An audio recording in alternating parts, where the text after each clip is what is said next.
What's up, everybody? This is Ryan with a quick update over on Patreon. All throughout the month of March, we're doing another one of our Patreon Picks polls. So any patron at the $1 tier or higher can vote on a movie that we will review. Patrons get early access to these episodes before they hit the main feed. And this month, we want you to help us decide what was the best way to scar a kid in the 80s. So we got 4 movies to pick from that you can vote on. We have Labyrinth, Legend, The Dark Crystal, and The Neverending Story. Also, in case you haven't noticed, the episodes hitting the feed, we're doing quick 15-minute instant reactions to each episode of The Mandalorian Season 3. We put 15 minutes on the clock and give our unfiltered thoughts each week, so if you're watching Season 3 of Mando, definitely check those out. And look forward to our full review of The Mandalorian Season 3 after it wraps. Alrighty, that does it. On to our review of Creed 2.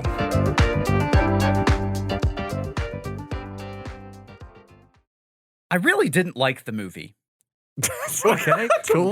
All right. Hot take. Week start. It needs to be realistic. That's what I expect from Rocky. What? Wait, what? But I was totally disappointed. You know, the documentary, Rocky. Yeah, that moment when Stallone showed up with a spaceship and was like, suck on this Drago. Pew, pew, pew. Creed defeating that big guy is a total joke. It doesn't suit him, ruining the Rocky legacy. Oh, man. They're both huge dudes. It Get outta doesn't here. suit him? Don't waste your time watching this. Was a very slow, predictable watch. My friend was the lucky one. He fell asleep. He died in the middle of it. He passed away before we could watch this. That was a 1-star review from IMDb.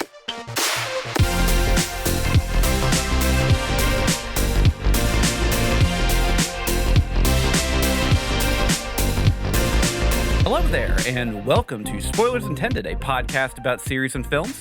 I'm your host, Andrew, joined as always by Ryan. What's up? And Steven. Greetings and salutations. This week, we are discussing the second film in the Creed franchise, aptly named Creed 2. It's like they figured out how numbers work. It was a stretch for a title. I don't know how they got there. Oddly enough, this is also the 8th film in the Rocky franchise. For those counting. That's Yep. just the Rocky cinematic universe. universe. Yeah. RCU. The RCU.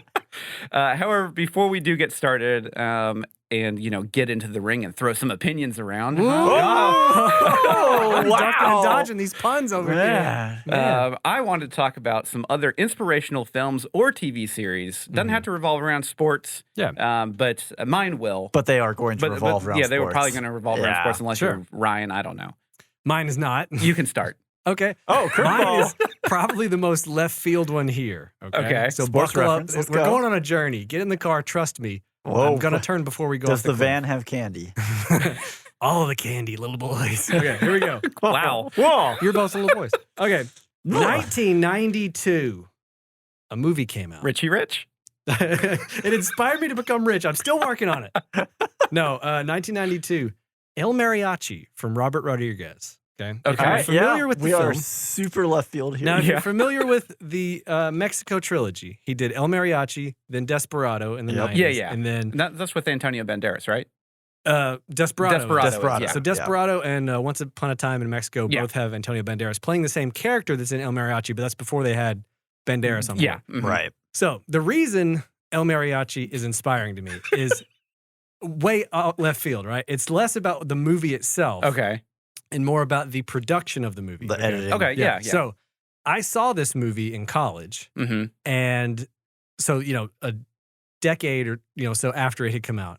And I didn't even know there was a prequel to Desperado, because I loved Desperado when it came out in the 90s. Yeah. I was Yeah. like, this is I mean, great. it's ridiculous. It's fun. Right, yeah, it's a fun movie, but it's I think the first movie I saw Antonio Banderas in was Desperado. Great Desperado has Yeah. the shootout in the church. Yes, And Yes. that's with the guitar gun. yes, Yes. Yeah. The case. The But guitar yeah, case. Yeah. And so they do a lot, like Once Upon a Time in Mexico. I don't like as much. It's a little too over the top. Yeah. And it Mhm. was later in Rodriguez's career, and he had kind of, in my opinion, started on the down. He Slide. jumped. He jumped the that's when Rodriguez shark. then he went straight to Spy Kids. Right, it was like And then around Book that of Boba time. Fett. Yeah. So now Whoa. we're back in pre-Desperado, Man. right? Yeah. So he made El Mariachi, and I was like, I had never even heard of this. So I rented it, started watching it, and it's extremely low budget. There's Yes. no big name actors in it, at least at the time. There's a couple that have gone on Yeah, to do yeah. something, but at the time, and it was all in Spanish. It was definitely a made for VHS type movie. This was not like a theatrical release. To my knowledge, it could have had like a small one in Mexico, but it was not like an international hit, right? Yeah. Right. But it got popular at, I think, Sundance or one of the festivals. Mhm. Somehow it got at one of those. caught the eye of like Yeah, Quentin yeah, and then Tarantino, a few other people, and they connected him with people at Miramax or Dimension Films, I think at the time, which then led to Desperado. The other two. Et cetera, right? So this movie was made on just a shoestring budget. Yeah. And what inspired me, this movie is why I have my career, basically. So always a good place making to start. low budget movies. Yeah, well, I watched it and I realized, because I saw the behind the scenes on the DVD of like how he didn't have a dolly, so he just sat in a wheelchair and a person pushed him with the camera. Yep. They didn't have a crane, so he just crawled up on a ladder and some dudes spun him around. Like that's Jackie what Chan you got to movie. do. Yeah, I was going to say that's Jackie Chan very style. Hong Kong. Very like film super, school. but he had wrote a book about the experience, and it's called Rebel Without a Crew. And I bought that book right after I watched this and just read through it, and it basically goes through and it details every scene, how he did it. There's all sorts of filmmaking techniques, and he basically did it with just him and a camera. Yeah. And like one guy running sound, like just a ragtag group of whatever. And it made me realize, oh, you don't have to have like a production crew to make little It just makes movies. it easier. Yeah. And at that time in college, I had made 2 short films already with like roommates and stuff. But I got so many ideas from this movie about like, it's like, oh, I can do it that way? I never even thought about doing a shot like this, or getting. I bought a broken wheelchair from Goodwill that didn't have the foot. It didn't have a wheel. Footrest. No, it had the wheels.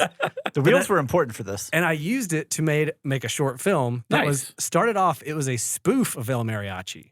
Okay, it was called Dance with the Devil, and it was about a dancer instead of a guitar player. Yeah. And it was originally going to be like an airplane style spoof of El Mariachi, like shot for shot. Then it grew into its own thing. It changed. I put that together, and that is what I used for my demo reel to get my first job at a TV station. Was I sent that movie on a whim.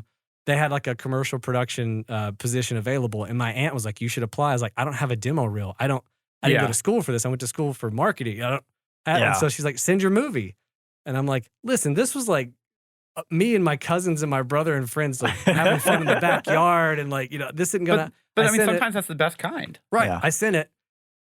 The guy that hired me, it was like 45 minutes long. Yeah. Like it They got watch way every bloated. minute of it. He watched it 3 times before I had my interview. Wow. He loved this thing.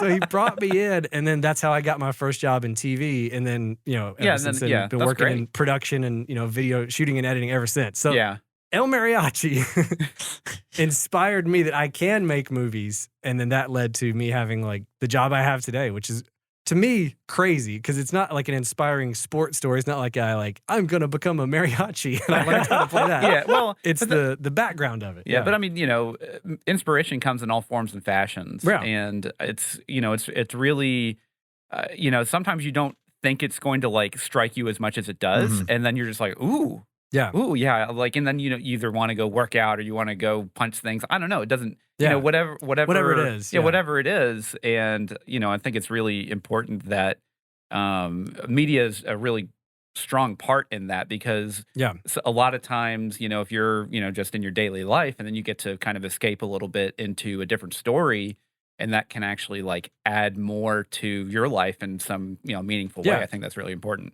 Yeah, it was wild. Like, I finished watching the movie and I wrote the script that night for my spoof. Yeah. Like, just went to it and just like the ideas were just flowing. And then like I got that book and saw how he did it. I was like, I'm doing this summer as soon as I graduate. And then that's what I did. Yeah. Nice.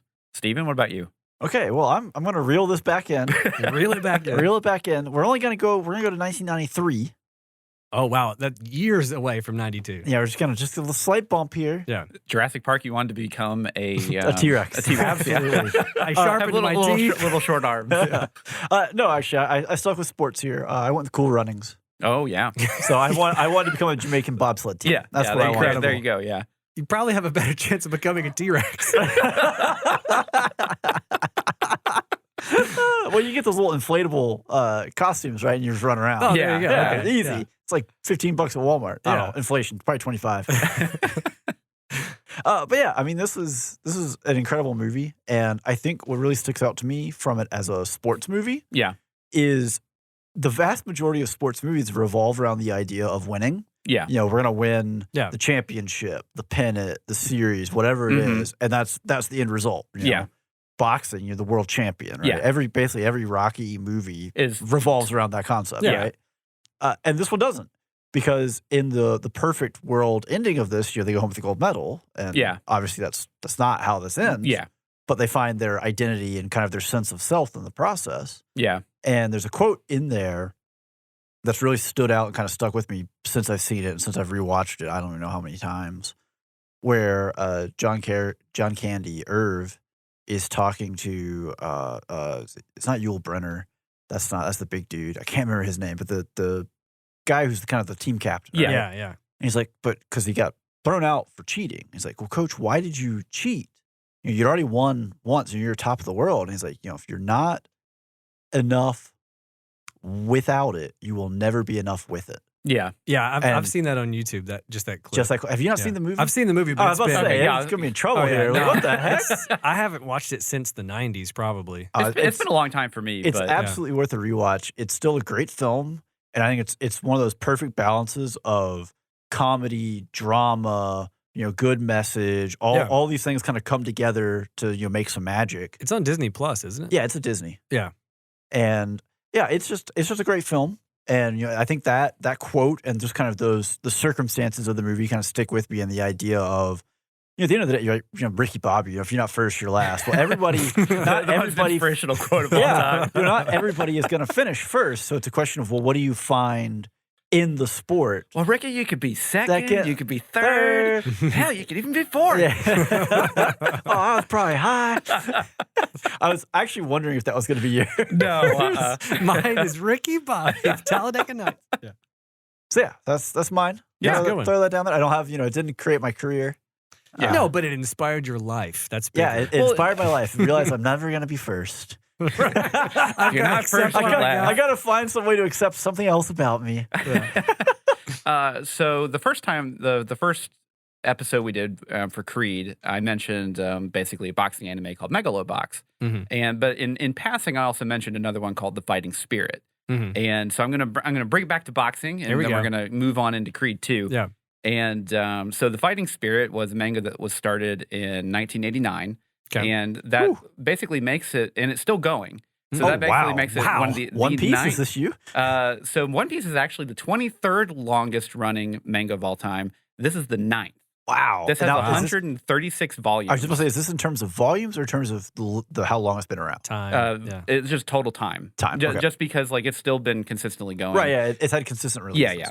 And so they also came out with an anime in 2000 done by Studio Madhouse, which is how I was introduced to it. Which, already off to a good start with that studio. So. Yeah. So it follows the story of high school student Makunouchi Ippo as he begins his career in boxing and over time obtains many titles and defeats various opponents. Incredibly generic. It's a shonen show. Yeah, Monster of the Week, but it's Boxer of the Week. Boxer of the Week. Each boxer has very exaggerated styles. Is this Mike Tyson's Punch-Out, but the anime? Pretty much, yeah. Yes. Sounds like it, yeah. Yeah, I like that. And the show itself, the first season, which is 75 episodes, so it's relatively long, is just an incredible inspiration of basically this bullied high school kid that had no aspirations to basically be anything but just essentially be a fisherman, which was the family business. And then he basically he meets one of the guys that is basically trying to become the world champion for heavyweight boxing. And he gets inspired to at least try it out. And he finds out he has a pretty good talent for it because he has been, working as a fisherman for a long time, so he has a really strong back, good arms. That wiry strength. Yeah. Pretty standard for your shonen protagonist. And, the show just follows pretty standard, shonen beats of, he gets introduced to this new hobby, and then, he finds out he's good at it, and then he, fights various opponents in different tournaments and that kind of thing. Yeah. So it's like the last season dealing with his terminal brain damage. And well, so they cover a lot of really real things that happen to boxers of if you diet too hard, or and you try and condition too much or whatever. And the whole show is one great, but the thing that really inspires me about it is being someone that, I've never really been, I used to run track in high school, right? But I've never wanted to do sports. I don't really find interest in in like football or anything like that. Yeah. And this was the first time that I watched a show that really hit me just with like, oh man, like this is something that I could do in my free time. Like I don't have to have equipment. I don't have to have, you know, I can go shadow box. I can go running. I can, you know, do push-ups and sit-ups and that kind of Get thing. like a cheap jump rope. Yeah. And it really kind of stuck with me just because like you're kind of along the ride with him as he's going through like this whole transformation as a character. And by the time you get to the end of it, you know, you're cheering for him and you want him to win. And, you know, he does. But so does the anime tell like a complete story? Even though pretty much. I assume it happened in the middle of the manga run. Yeah, the manga's still going, and there's, you know, he's obviously gone to different things, you know, probably world champion. I'll say, is he like boxing on the moon now or something? I don't know. Yeah. That's what always happens when you get these really, really long running stories, which starts out. I've got to like, punch the sun. This is high school, and, you know, it's really basic. And they're like, well, we need to extend this for the 13th run of this. We've been doing this forever. It's like, well, at this point, they're just aliens are invading, and the only way to beat them is you punch them, you know? But yeah, so, you know, because of watching that show, I took basically boxing one-on-one lessons for years, and you know I have a whole boxing gym basically in my basement now. Yeah, and I'm not a boxer. I've never. No, you heard it here first. If you meet Andrew in person, line up to spar. Put up your. He's always down for a sparring Queensberry session. rules. But it definitely has like after watching this show, it really inspired me to just become more active. I'm not going to say like I'm a peak physical condition, but this is what the perfect male form looks like. Yeah, it really is just to try and, you know, be active and try and do something every day a little bit. And, you know, it's just a really fulfilling kind of thing. And, you know, it's just because of this anime, the only reason why I was interested in it at all. You had seen the Rocky movies before this anime, of course. And they didn't do it. But you saw this anime and you're like, it's time. Yeah, pretty much. He's not here for, you know, Italian man punches meat in a freezer. He's here for Japanese dude. So I'll definitely say this. When I don't know, punches cicadas off a tree. I don't know. What do you do in Japan? Punches cicadas off a tree. Well, punch. So when I watched I hope that's an episode. When I watched the Rocky films when I was younger, it's the finale, the final boss of Japanese summers. Andrew, you have the floor. Sorry. I just never was like, I liked the Rocky films, but it never really hit me because I don't think I was old enough to really understand, like, because like when you're in high school and stuff, you're kind of already like at your peak physical condition by default. This is as good as it gets. Yeah, just because you don't realize it and you waste it like me. What? Yeah, like then you go to college and then you know you gain weight and whatever. Beer becomes a thing. Yeah. So then like after that, you see these other kind of shows that like inspire. It's like wow, like they could do this. Even if it's a fictional character, like it's still possible for me, kind of thing. Yeah. And yeah, I don't know. It just hits the right. It hit the right moment, and you were just like, "Let's go." Yeah, cool. So yeah, we'll move on to talking about Creed 2. All right, we've gone full circle. We went away from sports, back to sports, back to boxing, back to Creed. Yep. All right, so Creed 2 is obviously the second film in the Creed franchise. It'd be wild if it was the third. Or the third. So here we go. Here's a quick synopsis. In 1985, Russian boxer Ivan Drago killed former U.S. champion Apollo Creed in a tragic match. This is Rocky IV just all over again? Yeah. Well, no, this is the synopsis. I know. It's just against the wishes of trainer Rocky Balboa, Apollo's son Adonis Johnson accepts a challenge from Drago's son, another dangerous fighter. Under the guidance from Rocky, Adonis trains for the showdown of his life, a date with destiny that soon becomes his obsession. Now, Johnson and Balboa must confront their shared legacy as past comes back to haunt each man.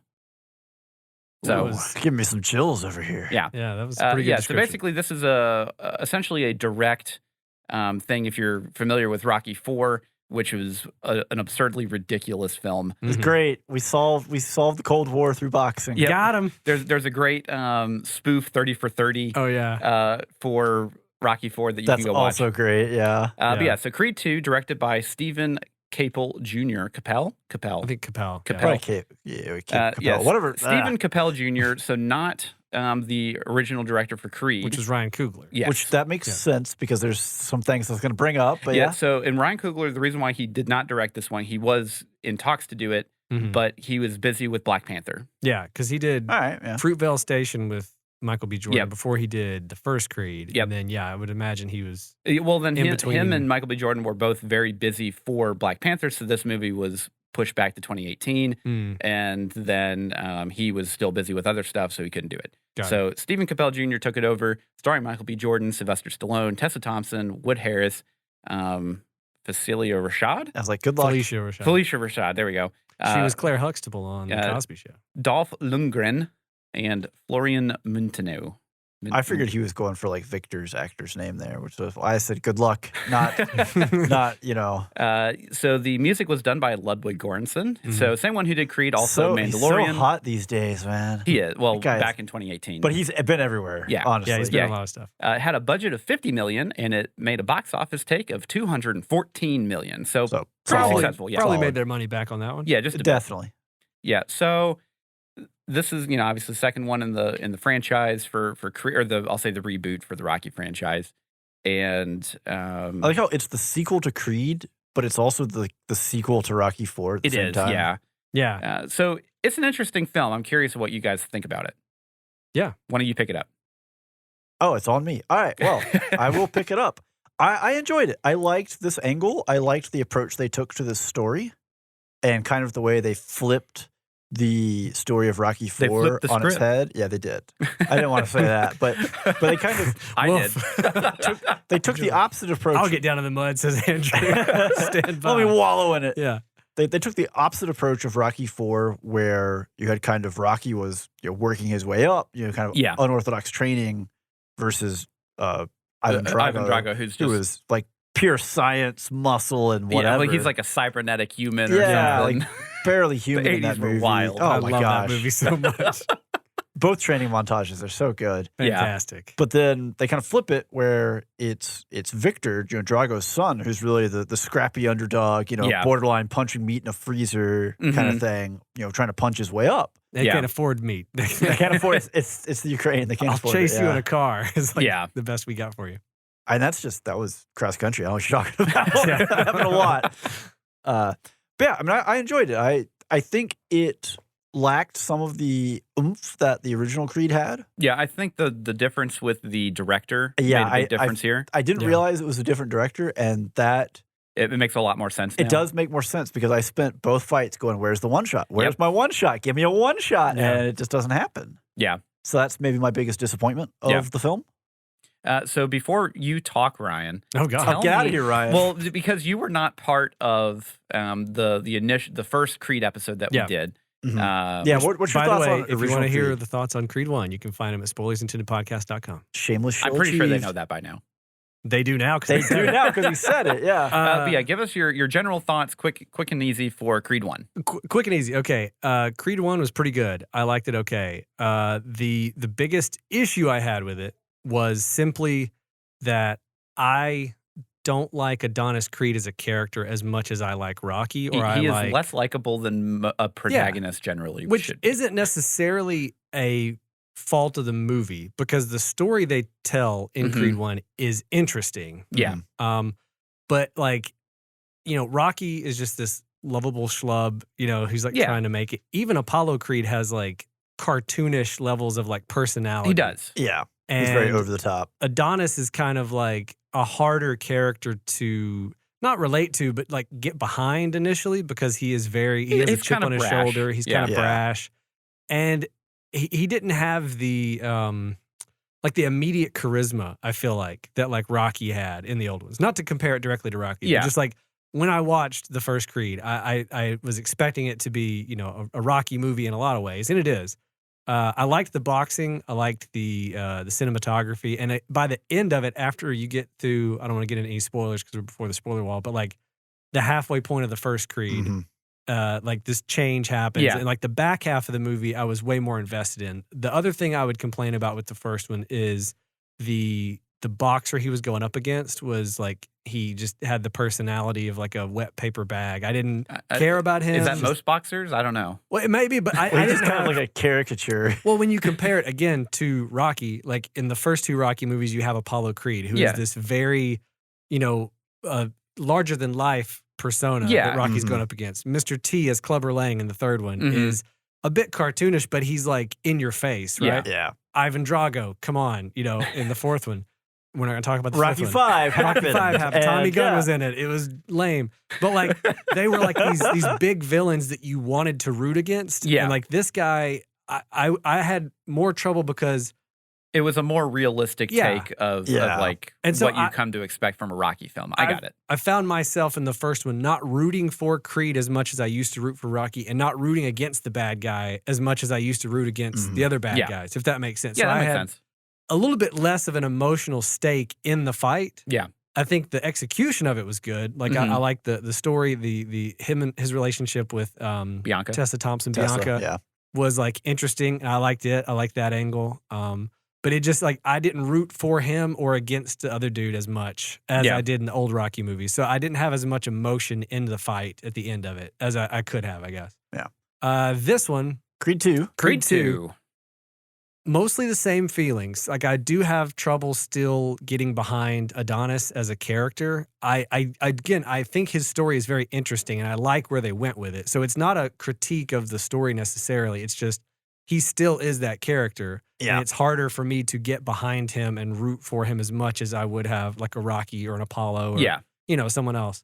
I like where they went with Ivan Drago's son. Yeah. In this movie. I think it's kind of weird. I think they're kind of one of the more emotional core of the film. They almost are. It was actually kind of awkward because there are moments where you're like, am I supposed to be rooting for this guy? Are they bad guys? Yeah. Or are they bad guys? Are we the baddies? So my top level complaint with that though is I wish they would have gone further with that storyline a little bit. Like, give me more, because his the son, what's his name? Victor.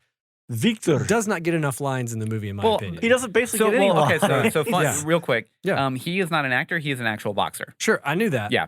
But I didn't know that. Let me. It makes sense because he's ripped. He is much more intimidating looking than the first guy in Creed 1. Yeah, this guy, you're never going to beat this dude. The search for Victor Drago lasted months and took place around the world. The production met with comedians, athletes from various disciplines as martial arts, kickboxing, boxing, American football. Let's start with Louis Anderson. Drew Carey, come on down. After spending several months of looking at hundreds of photos, videos, audition records, Sylvester Stallone unearthed German boxer Florian Montanu, a big nasty, weighing in at 106 kilograms. I don't know the actual. He's heavy. He's heavy. He's 230 big. He's big and nasty. He's a big dude. Measuring at 1.95 meters. America. He's big and nasty. We're struggling here with this. That's all now. I need to know. He's very big. Yeah. No, so I liked him as a bad guy way better, and I was more invested, I think, in this movie than I was in the I said first. 230 pounds, 106 kilograms, 233.69 pounds. You missed it by 3, What's though. 1.95 meters? I am going to say that is like 5'11". I'm going to say 8 foot tall. It's That's like almost guess. right at 6. Yeah. You said 1.95? 1.95. Let's find out. I bet he's taller than that. I bet it's like 6 something. Dang. Okay, never mind. We're way off. 6'4". Yeah. Okay, so he's tall. Big dude. Yeah, he's big. I was more emotionally invested in this one. I think because of the ties to Rocky IV. Yeah. And I just wish we had gotten a little more with him and with Drago, just to kind of like see more of that. Because that part, like you're saying, is almost the emotional core of the movie. No, there's some some fantastic stuff with Bianca and Michael B. Jordan and Sylvester Stallone. Like that's not to undersell. No, not at all. Like what they did, because I actually think the story for this, or the plot and the emotional core for this film, is way better than the first one. I agree. I think too, just to clarify, like it's not that I don't think Michael B. Jordan did a good job in both these movies too. When I say I didn't root for him, he's great. No, he's doing great. His character is grating. His character is grating, and his character is one of those characters that does. He always undermines himself. Yeah, like so much that I'm like, I want you to not do this so bad. You know, like, okay, I don't want to get into specific scenes. But he feels like a realistic, given the background or thing, it feels realistic. At no point, does it feel unrealistic, or is he doing a bad job, just to be clear. But in many ways, from this being the inspirational sports story, this one really feels kind of like a drama that has boxing in it. It is, because this definitely has a lot more, I'll say, downtime from the actual boxing and training and everything. There's a whole lot of time that's not training, not boxing. Because you get to deal with a lot of some heavy drama, not between Bianca and Adonis, but you get to some familial drama with them from the sense of them having a kid. And just, some other things that kind of go along with his mom. There's a lot of stuff going on there. And and his relationship with Rocky. Which is, a surrogate father at this point. So what did you think about it, Andrew? So I think that the director change, moving away from a lot of the core cinematography that really sold the first one, it takes a lot of the oomph away from the fights. Yes, where there's just a lot of cuts and there's a lot of just very standard, hey, this is a fight, we're going to show it. And the action still looks quite good. Yeah. But it doesn't have that bite that the first one did because they really spent so much time to make sure that first fight happened the way, it should have been, right? It should have. And I was actually disappointed, right? Because original Creed, the one shot's the first fight, not the final fight. Yeah. And so this one, we hit the initial fight. Like, okay, they saved the one shot and for they're the going to end. save it for the Drago They're fight. learning. They're learning. It's like, this isn't a one shot either. Yeah, and that was probably the biggest disappointment for me because the music's still great. Yeah. The action was good. The acting is quite fantastic, I think. And I mean, especially with Sylvester Stallone, like he just kills it pretty much anytime he's on screen. Yeah, he does good. And Michael B. Jordan does a great job. The music's quite fun. It's not as punchy as the first one, I think, or more memorable. It's not as over the top. Yeah. And there are a lot of sequences too, like some of the action that just doesn't have music. Yeah. Where you really just get to hear the sounds, or the grunts, the slaps, those kinds of things going on. Yeah, so I think too, I noticed the green screen work a lot more in this one than I did the first one. Like the fake crowds when they go to the boxing. I could see the edge. Yeah, see the edge. Like the outline, where in the first one, I knew it was there, but it was nowhere near as obvious to me. And I don't know why that happened, or if they changed VFX companies too, or if it was the way they shot it or whatever. But yeah, I mean, I think this movie is very good. I think it's just everything's a notch down outside of the actual emotional core of the story, which is better than the first one, but everything else is a notch down from the first one. Yeah, kind of across the board. Yeah, but yeah, I do think the story is better. Yeah, no, I do too. And the villain is better. There's more meat on the bone, and the villain is more sympathetic.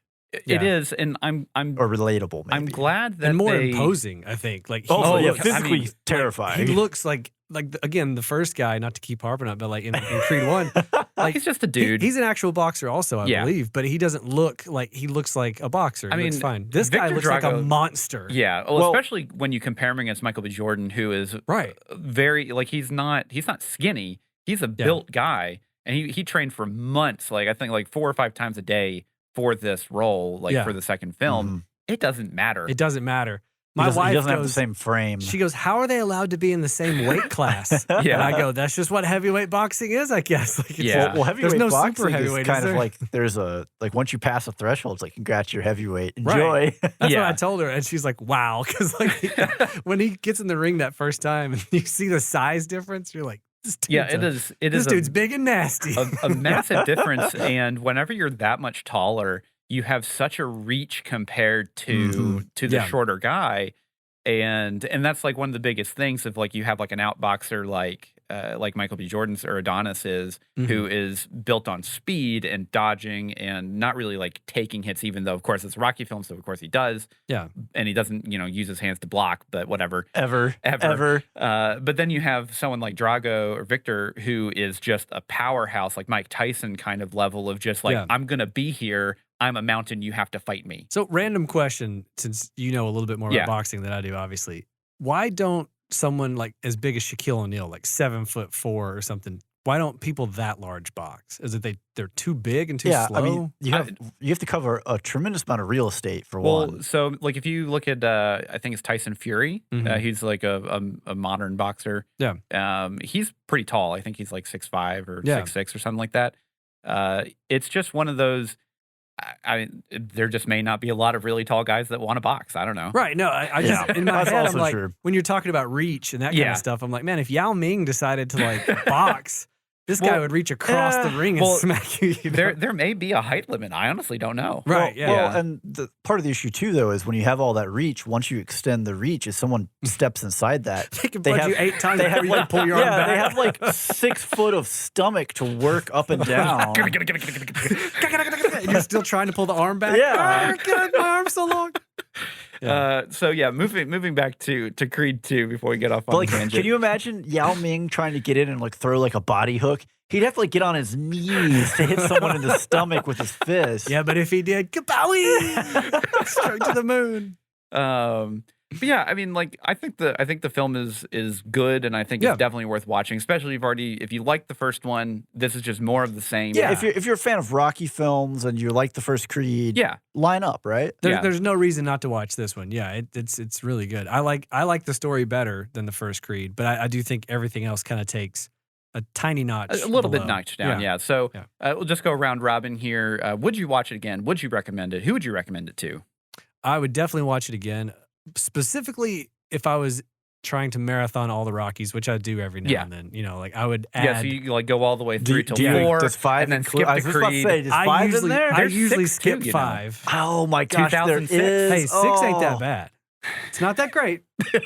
It's fine. It's such a step up from 5 that it's ridiculous. And this is the 8th film in the franchise. So if I was doing a rewatch, I would definitely watch 1 through 4. Probably skip 5. Yeah, watch 6. Watch 6, and then Creed, then Creed 2. Yeah, but if I was just watching the Creed films, like in preparation for like Creed 3 or whatever, or after it comes out, if I was going to watch, I would watch all 3 of them for sure. Definitely, it's definitely worth a rewatch. Yeah, I mean, I enjoyed it. Like Ryan said, I think the story's got more to it. There's more going on here. I think, again, if you are someone, especially if you, like as a kid or whatever, you watch Rocky 4, then this one, more so than the original Creed, is going to hit. Just because it has such good, and it's not a mining for nostalgia play. It has actual story connections, ties, and impact, right? And there's a lot of really good dichotomy between basically Victor and his son, or Ivan and his son Victor, and then compared to Rocky Balboa and Adonis, and then Adonis and his new kid. Like there's a lot of lineage. Well, and Adonis and his deceased father, right? And like kind of how these fights have impacted and changed the trajectories of lives, right? Yeah, and it's a fantastic drama, I think, and that just happens to have boxing in it. And the boxing, the 2, or well, I'll say 3 boxing fights that we get are quite good. Yeah. It's they're just not as good as the first. Well, just the first one-shot fight that they have. They just don't have anything in them that sets them apart to make them be like, oh man, that one shot was great. Yeah. It's like all extremely competently shot and good boxing, it's just good. But it's like nothing that like makes you. Yeah. You also don't have a moment where like, oh, this fight is the climax, so this fight is 20 minutes of our movie. That doesn't really happen here. Yeah. The fights just take roughly how long it feels like it should take, and then we're over because most of the drama isn't in the ring; it's outside. This one does go a little bit long at the end. A little long for the main fight, yeah. And maybe that's them trying to do a little bit of a nod back to the original. I was gonna say, I'm pretty sure it's shorter than the Rocky 4. The Rocky 4 fight is like 25 minutes long. It's all long. Glorious. But yeah, for me, I would definitely watch this again. I get pretty emotional at the end of this film just for a couple different reasons, which I'll get into over the spoiler wall, which we are getting close to. But I think it's just a good film, especially if you're into the Rocky films, you like boxing, and you haven't checked out the Creed ones. Absolutely do it. It's totally worth it. And I don't think you have to watch all of the Rocky movies to jump into the Creed films. You can jump in with the first one, then watch this one. Yeah. I would probably recommend watching the first Creed before you watch this one. You need to have some idea of the established relationships. But this movie does enough setup and explanation that you don't have to have watched Rocky 4 to fully get it. It does, but I think if you have watched Rocky 4, then there's a lot more there for you. Yeah. If anything, just go watch the fun 30 for 30. Yeah, 30 for 30 parody, which is fantastic, by the way. You should totally watch it.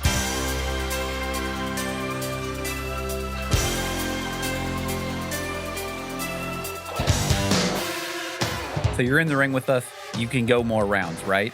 Oh, Well, God. we have lots of episodes available on our website, spoilersintendedpodcast.com. Round after round of content. Just hours and hours and hours. We can do this all day. Punching your eardrums with content. But on top of all of our most recent episodes and all of our entire backlog of episodes that you have probably not listened to yet, or maybe you have, I don't know, thank you.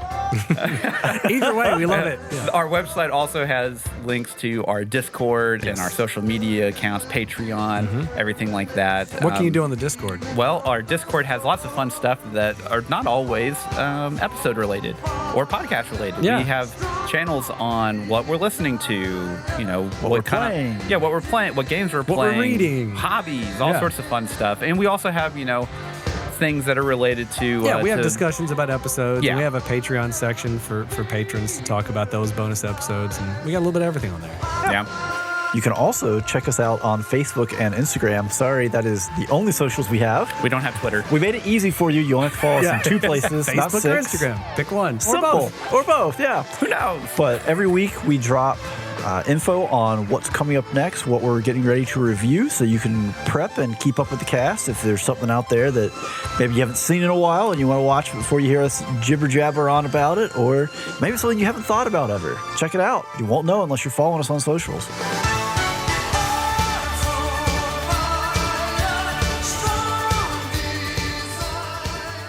And we are back from the spoiler wall. You know, if you're here and you haven't seen Creed 2 and you don't want spoilers for whatever reason, then you should leave. You should politely turn the volume down on whatever you're listening to. And go watch the film and then come go back. watch the movie. Yeah. So before we get into spectacle and all of our normal stuff, I'm going to give over a couple little different tidbits of trivia. Trivia. So this is the 5th film in the franchise to feature Rocky's turtles, Cuff and Link, which are just his actual pet turtles. Did I just for nearly 50 years? Did I just miss the turtles? They're in there for like one shot. I must have just totally missed the turtles. Yeah, there's only like 2 or 3 shots in this film that are in his apartment. Yeah. And that was one of them. I think he wanted it to be in there. This is also, Sylvester Stallone was planned to direct this film, and then he backed out of it for reasons. Didn't have the time or whatever. And this was also, he said basically during the filming for this, that this was going to be his last appearance as Rocky Balboa. Interesting. Yeah, so he is not going to be in Creed 3 as far as we know. There may be like a cameo or something. I looked into it because I just saw the headline of like, you know, Sylvester Stallone's not in the third one. And I was like, oh, that's weird. Why not? And the way he described it was he had a different idea for what Creed 3 should have been. I think that's... And Michael B. Jordan had already written a script. Mm-hmm. And when they started moving on it, he was basically like, there's no bad blood here. Yeah. But there's no room for Rocky in this script because what he has written is great. And if I try to insert Rocky into this, I'm just going to be in the background like mopping up or something. Yeah. But he said he was open to playing Rocky again in that interview. Oh, okay. Now that could have been before... Well, this was like during production that he had like a whole like emotional kind of thing, and you know, talked with the crew and everything. But you never know. Yeah. Just like Rocky 4, none of the prominent Russian characters are played by Russian actors. Dolph Lundgren is Swedish, Florian is German-Romanian, and Bridget Nielsen is Danish. Take that, Russia. Speaking of Bridget Nielsen, who also reprises her role from Rocky 4 as Ivan Drago's wife or ex-wife. Ludmilla, is real-life ex-wife of Sylvester Stallone. Yep. I did not know They got married after Cobra, I believe. Yeah, Did you ever see Cobra? No. Fantastic movie. Oh, boy. How have you not seen Cobra? So they were engaged during the filming of Rocky 4, married after the premiere, and divorced 2 years later. Yeah, it was... Woof. The best part in Cobra, and this is Cobra sidebar, is their height difference is so much that in a lot of the scenes in Cobra where they're like walking along next to each other, he's walking up on top of the curb and she's walking like down below it to like make it try to make it more even. But they framed it like waist up. Anyways, continue. This is just kind of a little interesting tidbit here. One of the extras during the big fight between Creed and Drago was also an extra in Rocky 4 during the fight between Apollo and Ivan. Initially from winning the extra role from a cereal box contest back then. Oh, wow. And this time they auditioned for it online. Oh, wow. Oh, wow. Yeah, and they still got it. Did the people, like the casting director, know it was the person? Know. I mean, I hope so. If they knew, like if they didn't know, then they should have known. They should just. It's a better story if they didn't know and he still got it. Still got it. And got on set. It's like, I'm the guy that won the thing, and they're like, oh my gosh. Yeah. And then we already mentioned it. So Ryan Coogler did envision doing a Creed trilogy. However, due to being busy with directing Black Panther, it is unknown what his original plans for the sequels were going to be. Yeah. So I have a little bit more that may or may not come up, and if it doesn't, I'll just bring it up anyways. But we're going to move on to Spectacle. I will stuff it in there whether you like it or not. But yeah, so Spectacle. Who wants to start? Sure, why not? I'll kick it off. Yeah, go for it. So we're going to start with what I liked. So I still feel like the Creed series has done the best job of transitioning from you're watching a movie to you're watching a sports broadcast. Yeah. The way it switches gears to where suddenly it's just like, hey, I'm just watching a boxing ESPN, match. like professional sports commentators. Yeah. And I think the aspect ratio does a little subtle shift. And then just kind of like the way the camera angles change. And then again, you have the commentary cuts in or like interviews. It definitely feels different whenever they do get into it. Like it is a completely different shooting style. Yeah, it's got its own, like it is definitely a shift in gears. And I love it. I think they do a phenomenal job with it where it just all of a sudden it just feels like you walked into a sports bar in the middle of your movie. Yeah. Or in this movie's case where you have Rocky in, just a bar or whatever, watching a broadcast that's actually a movie that he's in on the TV. Is so weird and meta. So cool. But yeah, that is, of all the highlights I get out of this, that's my topper, right? Yeah. Obviously, we've already talked about the disappointment here. There isn't a one shot. Yeah. I really wanted there to be another one. I felt like that probably should have been like a hallmark of the series. And I think so too. Just to clarify too for listeners, if you're not sure what we're talking about, in the first one, the entire first fight is a one shot. Is one shot. Well, one take. No cut. Yeah, single take. Yeah. Yeah, and that was, I remember watching this, watching Creed 2 for the first time, because we were like, watched the first one, like, oh, that was incredible. I have to keep watching. Well, and the first Creed came out before 1917, obviously. Yeah. Since Creed 2 came out before 1917 as well. And so at the time, right, that big one take, like 4.5 minutes of a boxing fight, which just feels so visceral because and impressive. You're in the ring. Yeah. Well, and especially with boxing. Yeah. Because you're used to the cuts and like the different angles to make it look like you're hitting the other opponent. Like so you cheat the camera, and to not do that in a one take is like buck wild. Yeah, it's really cool. Yeah. But yeah, I remember watching this and then getting through the whole film. I'm like, oh yeah, we're getting to the finale. Here's where the one shot happens, and I'm like, oh, there's a cut. There's a cut. Yeah, like at first I was like, all right, here we go, and just cut. And see, I don't even think it has to be a one shot. I just wish they had done something a little bit more interesting, a little to push it. different. They need to push it. Yeah. What else, Steven? I mean, that's my two big points. Yeah. I was not to just reiterate that. I don't want to take up all the air in the room. I was gonna say I agree with everything Steven said. However, I'll keep going. I think the boxing scenes did suffer a little bit, but I think a lot of the dialogue scenes and the inner stuff still was shot really well. It was. And still like had a good like the lighting was pretty fantastic. The lighting was great, and they picked a lot of interesting sets, and the set design and the way they did stuff was always cool and interesting. I liked the way the settings they picked to have everything. Again, my only real big complaint from a visual side was just kind of the green screen stuff. It was more noticeable to me in this movie than the last one, and I don't know why. I don't know if it was the last one they had like a small crowd and just the upper decks were CG'd, or if so they had to push it further away. Everyone was CG'd or green screened. But it definitely gave like a little bit of a disconnect sometimes in the fights when they're going in the ring and they're making a round, and I can see kind of the edge around their head where they've been keyed out. It just like took me out for a second of like realizing, well, we're not in an actual boxing ring with people watching. They're on a studio set somewhere, Yeah. Other than that, I think Spectacle was it was fine. It wasn't as good as the first one, especially with the creative shots. Yeah. But yeah, Andrew. Wow, I'm actually surprised. I got all the way through both of you, and not one of you has mentioned this thing that I'm about to say. Go Clickbait. For it. There you go. So I'm going to start. Don't bury the lead. Get to it. I'm going to start with one thing I did like. I loved, pretty much everything you guys already said. Yeah. But then I really loved the 2 entrances for Adonis Creed for his 2 big fights. Oh yeah, no, those are both great. With those are cool. With Bianca singing in the second one, which is just phenomenal. So I didn't really like any of her music. Well, though. no, the music I'm not a big fan of. Right, her music's whatever, but for the emotional impact of the story, the emotional impact and the visuals of what they did, really cool. Yeah, well, but especially from the perspective of with them, where he's like, I need you on my team, and then they took it literally. It's like, well, you're my hype man. Yeah, for the entrance. It's like, oh, she's like on his team. I was not expecting that. No, and then when it happened, I was like, oh yeah, yeah. Like for an emotional beat of the film, it's phenomenal. Great.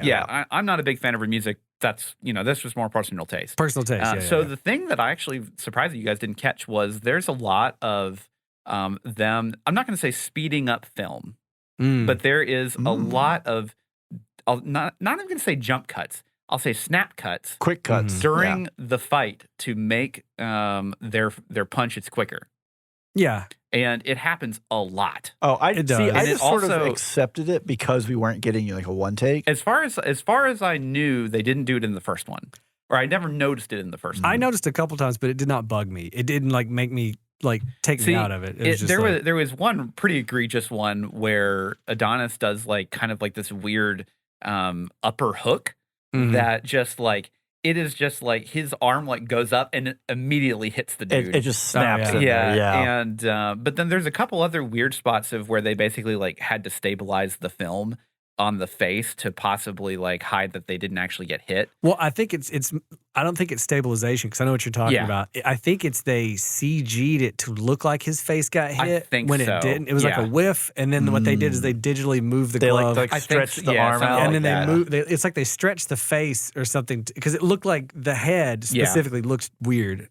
So I noticed that on that was the first fight. Wasn't it? A couple here and there. Yeah, but the other thing that and this I don't really think this was a bad thing.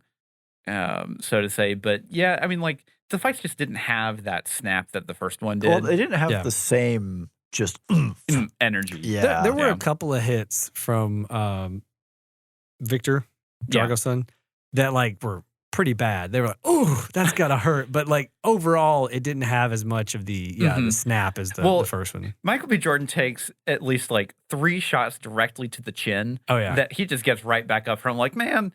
You're so just like if you're Rocky unfamiliar, there's no glass jaw here. Yeah. If you're unfamiliar with what happens when your chin gets punched by someone that can hit with 200 or 300 pounds worth of force, basically what happens is your brain jiggles around. Yep. And essentially you lose all kind of motor controls for a short period of time, which is basically if you're watching a boxing match and someone actually does get clocked on the chin, they're out, immediately down. But see, when you get hit, if your brain can do a full lap inside your skull, around, spinning, and then come back, you're good. Oh, yeah, totally it resets. So that's what happened. It made the full 180, and then he's good. Enough of that. All right, so let's move on to performance.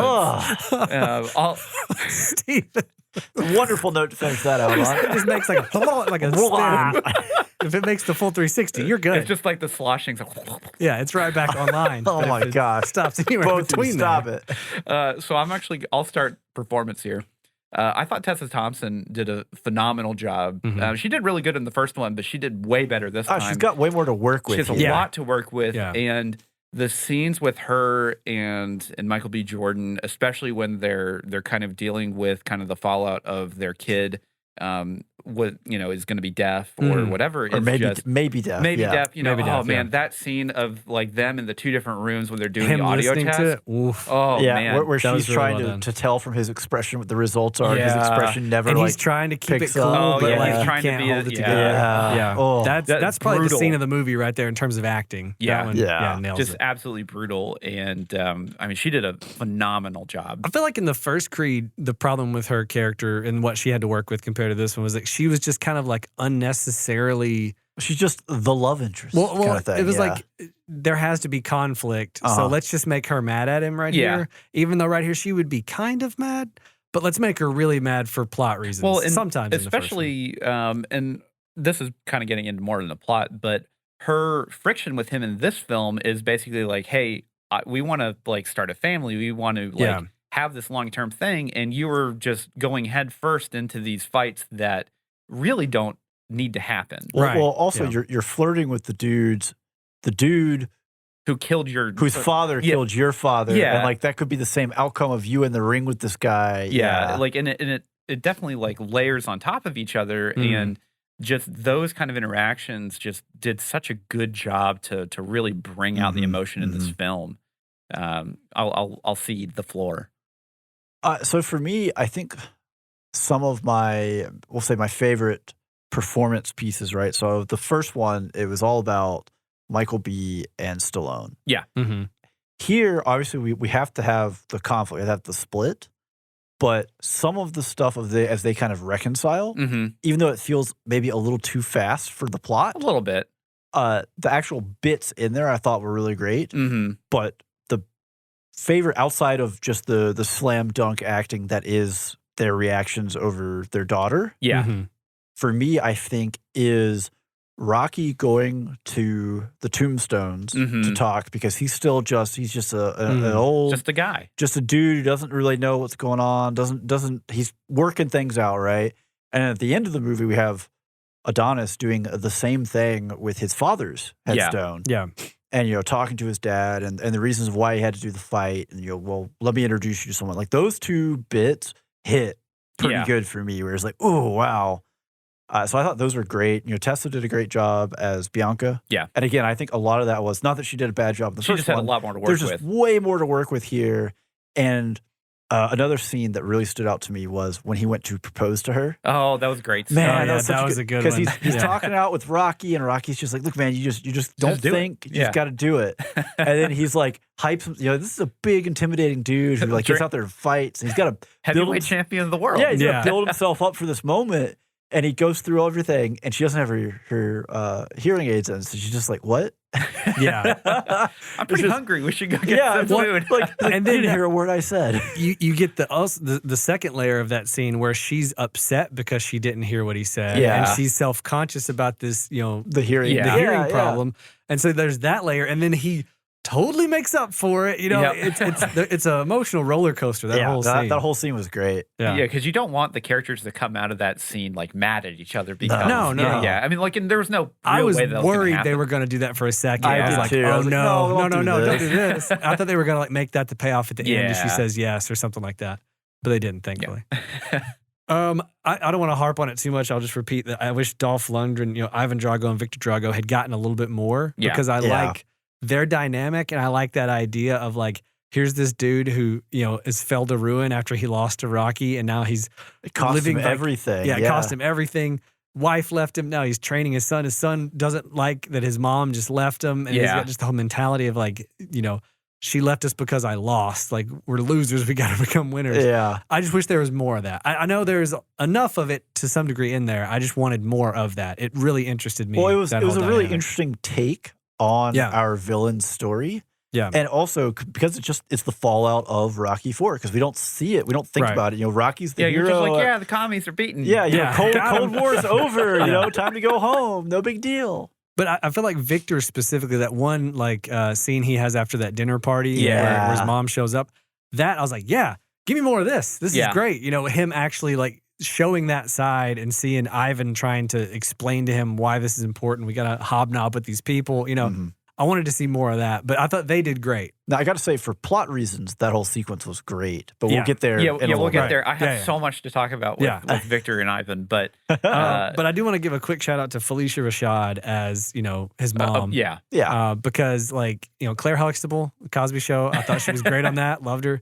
Love seeing her in this. I think her dynamic with him is extremely interesting. But her performance when he's trying to tell her that he's going to take this fight and just the way she acts and the things she says. Yeah. That whole scene I really liked. I think she sold that scene for me. Like, Michael B did really good, but she really the way her tone and like her mannerisms. Her mannerisms are great. But them also at the dinner table when she she's like, oh, you have something to tell me. Well, so she's pregnant.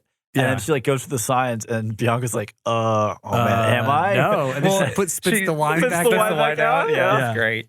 That's actually one thing that I did want to mention just for this is kind of plot, maybe performance. Go for it. Yeah. There wasn't I mean, this is a much more serious and emotional film than the first one. There wasn't really any kind of even like minor comedy in it. And like to kind of break some of the tension that the first one had, because you get kind of like not fish out of water, but you get some good interactions with Stallone him and Rocky Jordan chasing the chicken. Yeah, like you get some fun stuff like that. Where this one, there's really not a lot of fun stuff. Well, even him and Bianca when they first start dating, there's a lot of funny flirting that's happening and that kind of stuff. And this everything is very serious, which is fine. There was not as much fun per se, or just situational comedy, because like you put Rocky in a situation, and he's just kind of there being awkward, old gruff dude being awkward, and that works. But we just don't have a whole lot of that. Yeah. Okay, so we'll move on to score, because a lot of stuff I want to talk about is in plot and entertainment. Yeah, we can get so we'll move on to score. Ludwig Göransson did a fine job. Yeah, I mean, I don't think there's anything in this where I was like, oh yeah, that needs to be on a playlist, right? So there's 2 songs on here that I have like in my workout playlist. Of course you do. Hey. Boxing, like especially Rocky music, is phenomenal. It's phenomenal. You just throw on, Eye of the Tiger and Heart of the Fight, and you're set, right? Yeah. Well, I mean, hey, if you want to come and work out at my house, and one of the Rocky montage songs come on, whatever you're doing, you do it until the end of the song. That's what if you're sitting down rule. taking a rest? You get up and start doing jumping jacks. It's your rest. You rest till the end of the song. It's your rest break. You better sit still. Oh yeah, sure. I guess I can. You're trying to drink. I got to finish this whole glass. But yeah, I mean, it was good. I don't think it has like there's the main like montage song that they have at the end, like the big triumphant one of him, like finally hitting peak performance. Yeah, I don't think it hits as good as the first one. No.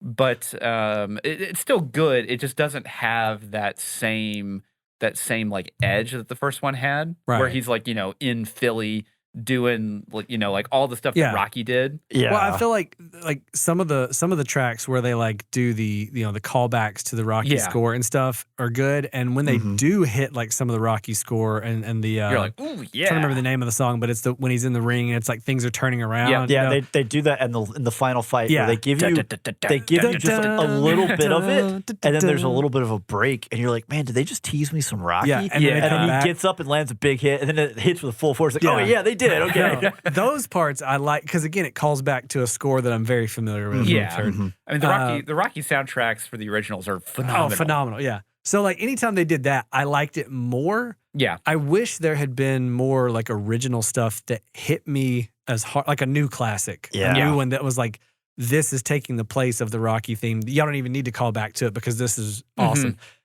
Everything worked pretty good. There were a couple of songs that, like you say, were good, but anytime they called back, it was like a reminder of like, oh man, this is what it could be. Old stuff was could be so good. And then to talk about like Bianca's music specifically, it's not my style of music, but beyond that, I feel like it's kind of generically written. It doesn't feel like they went to someone like, obviously not Rihanna or Beyonce, or said, we need some awesome songs to put in this movie, that we can use, and got somebody to write really cool. It's like somebody was like, we need some kind of generic, modern hip hop-ish song. This will be fine. And they kind of put it in on some of it, where instead of it feeling like, oh man, I'm putting this song on a playlist. You know what I mean? Like it didn't have It also doesn't have the feel of kind of like the edginess of an up and comer. Right. Where you can take risks and then you become an established artist, and now everything's just corporate music, top 40s, right? Yeah. It's somewhere in like the past that gray land or whatever of the top 40s, kind of just basic stuff, where it doesn't have the edge that you might expect from someone who's just about to sign or whatever else. Yeah. I will say, I think they did a good job in a lot of the fights of actually dropping music out at times and training as well. Well, the sound design was quite good. You get to hear the swings and the hits and the footwork going on. The commentators, the crowd in the background.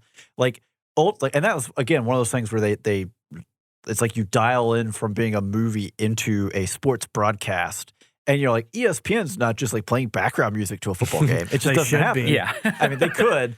But it feels Rocky music. Do it, coward. 24/7. So it feels more natural for that to fall out, and you just get the ambiance of the ring and the arena and the announcer and like the referee doing his monologue at the start of the fight and these kinds of things. Well, and you want those kind of environmental, atmospheric kind of things. It pulls you in. It would pull you in harder if it was also a one take. But you know what? I'm going to try to not harp on that. You can tell what we're mad about. I can clearly tell. Little salty. Yeah. All right. So let's move on to plot. Yeah. Which, like this just has such a good emotional core for the story. Now, I'll definitely say incredibly predictable, but it's a Rocky film. I'm just going to kind of set that aside. Yeah, I was going to say the only real like complaint I would have is that like I knew what this story was going to be before I watched the movie, and it 100% followed the basic blueprint. Now I will say before I watched the movie, because I didn't have any prior information. Yeah, I didn't realize that it was going to be the Drago callback. Okay. So I expected, we're going to have, a Rocky movie. We're going to have, the new antagonist. And of course, from the first one, you know that this dude's not going to show up because he's in jail. Yeah. So right. well, we know he's not come back. He's not coming back like Apollo or something. So I was like, well, what are they going to give us? And then they have the clip, and it's Victor like exercising. And then I'm like, wait, is that Drago in the background? I was like, is this his son? Is this where we're going? Oh, well, I'm here for this. That's all right, fun. buckle up. Let's go. See, I heard about it through news stories back when it was announced. They were returning to I was actually going to ask if you went into this film not knowing like what the actual plot beats were. So we didn't. Whenever we watched it the first time, I was like, oh, this is from Rocky IV. Yeah. Oh, I'm all for this. Because you got me at that point. Well, because then, like, it's one of those things where, like, you're like, oh, cool, he's like the bad guy from Rocky IV. And you're like, wait a second, he killed his dad. And then Rocky, oh my God. And there are like layers here. Yeah, there's a lot of really good layers to that. Just at a surface level, which, you get some really good interactions, especially the conversation with Ivan and Stallone or Balboa in his restaurant. Oh, in the restaurant. Oh, yeah. He's like, there's a lot of nice pictures. Yeah, why am I not up there? Why am I not up there? You're not going to be up there. Because you're a dirtbag. You killed my friend. Yeah. Your picture's in the bathroom. It's on every one of the pieces of toilet paper. It's in the urinals. Yeah. I did like the montage of him, like, basically, it's like, hey, you have all like the fancy equipment, you're the heavyweight champion of the world, we're gonna take you out to this dirt we're going out to the spot desert. This place isn't strictly legal, but we're out here. Well, so that was actually all shot in New Mexico, not Death Valley. Even though it is supposed to be Death Valley, it's actually in New Mexico. So I will say within that, I did like a lot of the pieces in that montage. It didn't have the same, oomph that like the Rocky IV montage has. I just don't think nowadays you can just do an 80s training montage and get away with it, right? I think you could if you did modern music and it really, to me, the thing that makes the Rocky Drago montage and Rocky IV so good is it's the dichotomy. It's the I'm training this way, and he's doing the high-tech thing. Right, I'm doing this. Well, they did it this way. They did the same thing here. But in Rocky IV, it tells like a full story. Like when you get to the end of it, you see him doping on the Russian side, and so you start to like, I don't know, it just tells its own little like mini story. Where this one was just kind of like shots of working out, and people are getting stronger. Yeah, cool, got it. But it didn't do like a little. There was no like plot development happening within it, really, other than the fact that they're both getting better. Yeah, I did really like the bit, like the training bits with the tire, where it was like, hey, like you're an outfighter. That's when CrossFit was cool. Yeah. Well, like you both have to keep your foot in the tire. Yeah. Well, just because like, hey, like you're not gonna be able to outfight him, so we are going to teach you what it is to just be in here with a big block of a dude. Just and you don't get a choice. Yeah. So I like that. Big emotional beats here that are not necessarily centered on boxing, right? With the kid and the drama there, fallout between him and Rocky. But at the end of the day, really what I was here for was the flip that they played with Creed and Drago, and then Creed and Drago, where we went from Creed was high tech, high end, big man on top. Yep. And Victor Drago is, hey, when you're done with those, you can unload the concrete too, right? He's the Rocky of his era. Yeah. And then, the inevitable consequence comes of that. And then it's Creed finding, getting hungry again and digging deep. And at the same time, while Victor's being introduced, out hobnobbing and, look at this very nice gym, and we're going to work with these people instead of you, being chased by the car.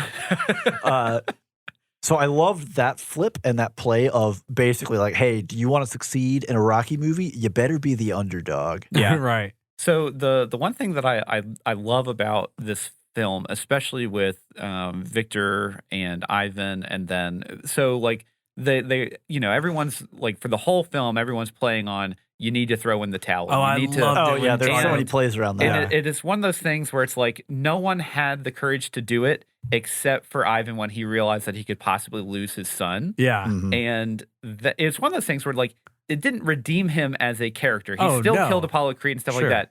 It redeemed him as a father. Yes. And Yeah. and those kind of moments, like the second that happened, I was like, I'm crying. That's it. Like I'm done. Yeah. Yeah. Not because like I cared about either of the characters. I cared about their relationship. Mhm. Yeah. And like Ryan said, you wanted more of that. Yeah, I Yeah. think if I had more of that, I would have cried at that moment. Yeah, 'cause I it's- didn't. I was like, Well, because way it's to go. it's the That was flip from winning is everything, and To- the old loss ruined our lives.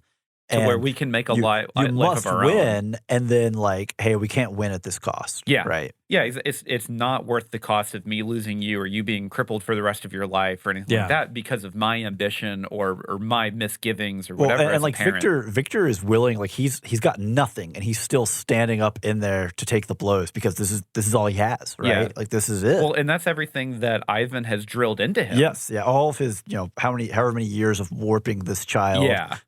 Yeah, conditioning and that kind of stuff. And it's, the second that happens, you're just like, there we go. That's the right call here because Mm-hmm. clearly, like, if this went on, Adonis is not going to relent at all. right. No. Yeah. Yeah, and it's in that kind of moment, and then you have like the 1-2 punch of Adonis going to Apollo's grave, and then Mhm. like introducing him to the baby, and like Mhm. it's just like man, Yeah. like the ending of it, like up until that point, I was like, yeah, that's fun, and then end of this film, I'm just like, whew, They hit you in the Man. feels. Yeah, they hit you hard. They hit you low, then they hit you high. It's like, yeah, Yeah. I do feel like the plot point of like him being mad at Rocky after he loses the first fight was like, I understand it, but it still felt a little extreme, like to the point of like, yeah, oh, now you're gonna train me? right. Like I was like, yeah, yeah, dude, because you got murked in the ring. got ripped up. And you're Yeah. lucky that you still have a title Well, because the dude yeah. lost his cool. Yeah. But that again plays more into Adonis and like, Yeah, yeah, like, and Adonis has a chip on his shoulder. Like that's kind He of his does. whole bit. it is. Yeah, and it was it's just an interesting dynamic. It didn't feel forced when it happened. No. It was just like, he's bad mouthing my guy Rocky. He came all the way here to see flew all you the way know? out to Flew. see you, Yeah, he yeah. doesn't like to fly. Yeah, he hates flight. And it was just like, he was so mad. Well, you here to train me now? I'm like, maybe. Like, I don't know, man. We gotta get you out of the hospital bed first. Yeah, Yeah. guy. But yeah, so I'm not sure if there's any other plot points we wanted to talk about. I'm trying to think. I liked the plot of like the daughter and her possibly not being able to hear, Yeah. him having like, is the it fear around that. genetic or whatnot? Yeah. Yeah. And I liked what like Rocky was telling him. And anytime Rocky gives him advice, I love it. Yeah. And so all those scenes, like when they're in the trophy room and when they're, he's about to have the baby and Yeah. when he's talking about, were you still gonna love her? And he's like, well, of course. Why would you ask me that? You Yeah, know? like that's a dumb question. all those are really good like Mhm. moments for me between the two of them. Yeah. The bit too of like, Bianca is like, hey, I need to go to the studio and do something, and she gives him Oh, kid, yeah. and then he immediately starts crying. He's like, how do I get her Like, to what stop do I do crying? with Yeah. the kid? What do I do? But then I really liked that moment of him bringing her to the boxing, The gym. the gym, and then him just, obviously he needed some kind of release Yeah. just from all the frustration of obviously losing the fight, and then he's going through all this stuff with his kid's hearing, Yeah. and that Well, was a really emotional scene. Where he just like breaks down, punching the bag. Yeah. Yeah. And I mean, you've already seen him cry with the test, but it was a Yeah. different kind of like the anger and the rage gets out of him, and then the tears fall. Yeah. Yeah. Yeah, and sometimes you just need that kind of release, alone essentially in this, even though kid's there, but kid doesn't know any better. Yeah. Yeah. But when we started the movie, we watched the trailer for it right after we watched the first Creed, just Oh, to kind of like interesting. get a like what's coming Yeah. up. But I had already read, I knew Yeah, it had was an about idea. Target's Yeah. Goals, yeah. Yeah. It wasn't a surprise, but when they started the movie, and he's about to get to the first fight, my wife said something like, "Oh, he's already going to fight Drago now." I go, Yeah. So he's going to fight him here, lose without Rocky, build himself back up with Rocky, and they'll probably fight in like Russia. Yeah, we're back. We're back to the predictability of Rocky movies, right? Where like as soon as they push this fight happening and the fallout happens, like, well, obviously he's not going to win this fight. Yeah, and that's kind of like, it's funny too because like one, that's just a general trope with sports stuff. Sure. But then whenever like just because I watch so much anime, especially sports anime, like I'm just like, oh yeah, this is way too soon for the arc to finish. He's going to get his he's going to get destroyed. He's going to build himself back up. There. Right. Yeah. But that doesn't make it any less enjoyable to watch. I just wanted to point out that it didn't really do anything to reinvent that arc. That wheel is very much so there. Yeah. So speaking of enjoyable, let's move into entertainment. We can prognosticate a little bit about Creed 3 here because by the time you are listening to this, the listener, Creed 3 will have already been out, and you are going to listen to Creed 3 tomorrow. Is that Check how it out this is tomorrow. gonna work? Yeah, it is how it's going to work. We're talking to you from the past about the future. To the future, but that's while we are recording that's happening now. While we're recording this episode right now, we have no idea. In the present, you're hearing us in the past talk about the future that is tomorrow. But that will be now. But we don't know what our opinions are on Creed 3, so let's talk about it now. But when will then be now? Now? Soon. Now, not now, then. Wait, what? So Creed 3, I watched the trailer for it. I haven't watched the trailer. Oh, really? So do y'all want to do speculation of what it is before I tell you what happens in the trailer? The only thing I know is I know Michael B. Jordan is directing it. Yes. Which is... it's his directorial debut. Yeah, directorial debut, and probably not a bad one for him, because he's obviously familiar with the series at this point, and clearly had his own kind of idea of where he wanted the story to go. And I do know that it is what I'm assuming is a friend or a frenemy from basically when he was in Juvenile, is my understanding of it. Yeah. All right. Do we need to do a break here and look at the trailer? And watch the trailer and then come back. Do it. Yeah. And we're back from watching the trailer for Creed 3 because Steven and I had not seen it. And man, that looks good. It looks good. Sure does. I got to say, I hate the concept here of modern trailers where we're going to have this really good song in there that's not going to appear in the movie. Yeah. The song better be in the movie, Dave. the movie, hopefully, now, it could be different because, this is, I feel like with this franchise and Michael B. Jordan directing it and everything like that, and also starring in it, it feels kind of like the Tom Cruise effect where he has a lot more control over what he wants in the film and how he wants to shoot it. Apparently it was shot for IMAX, which is going to be really cool. That would be really cool to go see it in IMAX. I would love to go see it in IMAX. Yeah. Give me a one take, you coward. In IMAX. Well, it's possible that, he saw, I'll say the feedback and the reviews from Creed 2, and, he may try and replicate some of the or magic. He just liked that concept. Because another thing that I noticed, the difference between Creed 1 and Creed 2, with Creed 1, we had that really great shadow boxing scene where he's imitating his father on the old tapes, right? Yeah. That's such a good shot. And we don't get something like, which I don't know if you could emotionally make it appropriate. Yeah. But you still don't have the opportunity where you get that picture-in-picture play. Yeah. So maybe we get one of those or something. I don't know. It looks like we're going to be very flashback heavy. Yeah. Well, with Creed 3, for people, we watched the trailer. It's basically his childhood friend from juvie comes back into his life after getting out of being in jail for 18 years. In prison for 18 years. A 7-year time gap. So his daughter is, she's 7 years old now. She's a kid. Like a kid. I will say, from an entertainment perspective, I really like that Creed 1 to Creed 2, there is a time jump. Yeah. Because it gives time for relationships to build, other things to crop up, to deal with, instead of being like the minute he walks out the door, Well, the thing is too, so like the time skip from Creed 1 to Creed 2 is 6 fights, which a fight can basically, it's basically every 6 months. 6 months, yeah. So that is a very long stretch of time. So at minimum, that's 3 years.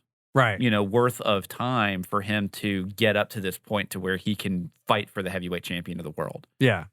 And like with those time skips, you get, like Steven said, good relationship building, that kind of thing. Yeah. Well, you can have an entry point into a relationship you think you already know, and you see it in a whole different place. And you don't have to have the but how did they get here? Well, 7 years have gone by. XYZ is happening. Natural, Like it just gives an opportunity for relationships to deepen and other things to pop up within that. Yeah, but it looks like to me. So the actor that plays Kang the Conqueror obviously is going to be playing the antagonist. The antagonist. He's crazy ripped. Yeah, Damien is his name. I got a lot of vibes from Clubber Lang in Rocky 3 with this, of like this person that thinks he should be the champ who's not. The difference is, it's like, what if Rocky and Clubber Lang had been best buds growing up, and then Clubber Lang comes into his life. So there's like, it's going to have that kind of dynamic, I think, but with the added layer of the past history. It's Jonathan Majors. Majors, which he's a pretty good actor. Yeah, he is. I think he'll be real good. Obviously, he's looks like he's working out hard for this, but I think he'll be real good just in the personal, like the discussions, because that's something that what little exposure I've had to him as King, where he's kind of excelled at dominating just a screen while talking. He has that demeanor. We're finally going to get a antagonist in the ring that is someone that is going to share a lot of scenes with him and have a lot of dialogue. Yeah. Versus the first movie, dude was there more as a functioning. He's the person I got to box. That's it. And with Victor, it's like, I wish we had more, but you don't get to see him and Creed interact. They're in separate scenes doing their own thing. Yeah, where this is definitely going to be much more personal. And I look forward to that, because I wanna see, a lot more of like the off-ring drama. Let's pull more out of the past, put more weight on this, put more, there's a word for it that I'm not dredging up here at the moment, but there's more chutzpah. Yeah. No. Well, there's more oomph in this. Obviously, it's hard to be like, well, you're boxing the dude who's the son of the guy that killed your father. Yeah, there's some weight there. But like, this is kind of like, the kid you grew up with, and maybe, I don't know, when Damien got sent to real jail and Adonis stayed juvie, it's because he snitched on him. I don't know. Like, there could be something in there, some baggage that we can really pull on. Well, it's just a dynamic we haven't even come close to seeing. Yeah, we haven't touched franchise. On it. So well, and the thing is too, it like, just from the looks of it from the trailer, Adonis is not fighting anymore. He is basically managing, and he's not in the ring because maybe he's no longer the heavyweight champion. He gave it up. He's retired. He's retired, and he's going to have to obviously come out of retirement and fight, because that's kind of the whole conceit of the show. Yeah, but film movie. It's a show, but I'm pretty excited for it. Yeah, I'm excited for it. All right, so that's kind of we're winding down here. Yep. If you like what you've heard so far and you want to support the show, you definitely can support us on Patreon. Patreon.com/SpoilersIntendedPodcast. Nice. And for the low price of $1 a month, which guarantees you at least one bonus episode a month, and that also guarantees you that you get to listen to all of our other previous bonus episodes. You get access to everything we've done before, plus at least one a month. And these are not the same format as our normal episodes. They're like off the cuff. We're talking about tier lists, about fast food. We're doing a boxing episode. We do a presidential fight club. We went do back a presidential fight and looked club. at portraits of presidents, and we're like, could I take this guy? I don't know. Yeah, no politics involved. Just can George Washington beat me up? Yeah. Yes. The answer is yes. So for just $1, you can get in there and get access to all of our bonus episodes. And then every now and then we have a Patreon picks poll every few months or so. And then you can vote on different movies that we can cover that'll eventually become an actual episode that patrons get early access to. There's a lot of good stuff on the Patreon. Yep. It's $1 gets you entry to all that stuff. And of course, if you can't afford the $1, we understand. We all know about inflation and how that works. We would love, though, if you do want to help us out, leave us a review wherever you listen to podcasts. If you see us on socials, make a comment, give us a like, give us a share. Yeah. Tell your friends. Yeah. The biggest thing is just share it with somebody you know. Yeah. Write it on a piece of paper and leave it under somebody's windshield. Check out Spoilers Intended Podcast. That person who parked well. They're a man of culture. Leave them a note. No bad parkers. We would greatly appreciate it. And on that note, that sounds like all the time we have this week. So until next time, I'm Andrew. I'm Ryan. I'm Steven. You paused. He looked at me. I'm Andrew. I'm Ryan. I'm Steven. And every spoiler was intended.